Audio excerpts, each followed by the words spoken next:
Good morning, everyone. Today we will discuss chapter number 6, changes around us.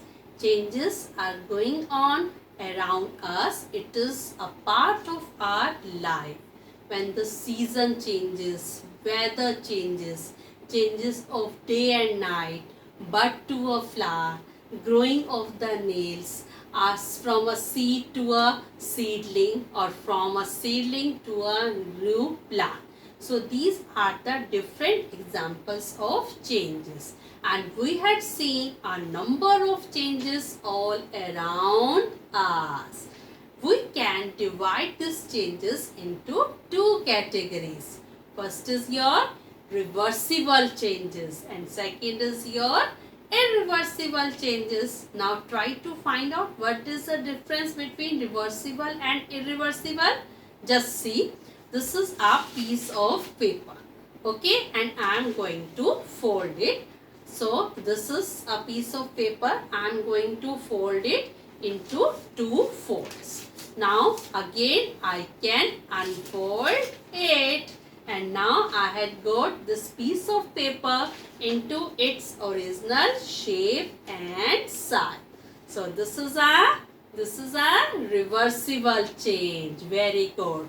So reversible change in which we will got an object in its original shape and size. You can see I can fold it, okay, and after that I can unfold it. So I will got my paper in its original shape and size. So this is an example of reversible change.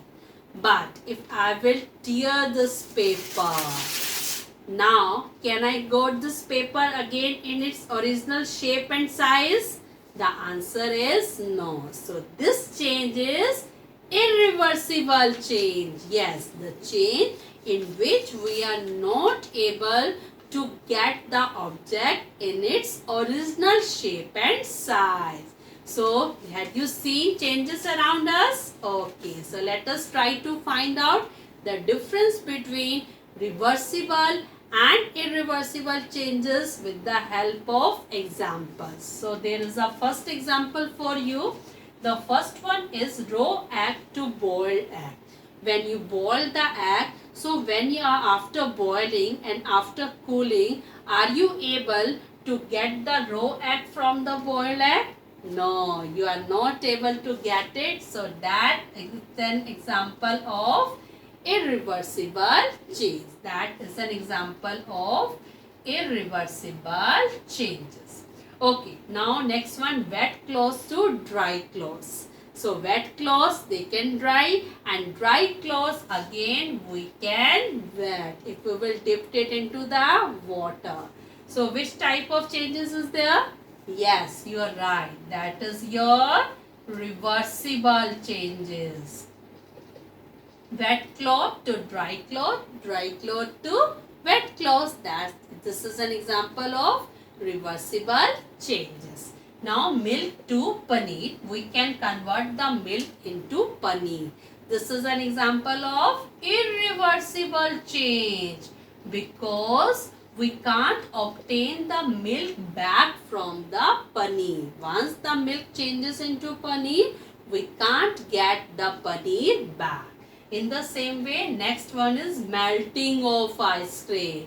So if your ice cream melts, you can again freeze it or not? Yes. So we can just find that if the ice cream melt, we can freeze it and we can obtain the ice cream in its solid form again. So which type of change is there? Reversible or irreversible? Yes, you are right. That is your reversible change. Now next one, bud to flower. A small bud changes to a flower. Again, that is an example of irreversible change because when the flower changes, when the bud changes to flower, we can't change it again to a bud. Now I have one more example for you. Just take a balloon and blow it. Blow it here with air. Just take a balloon and blow it with air.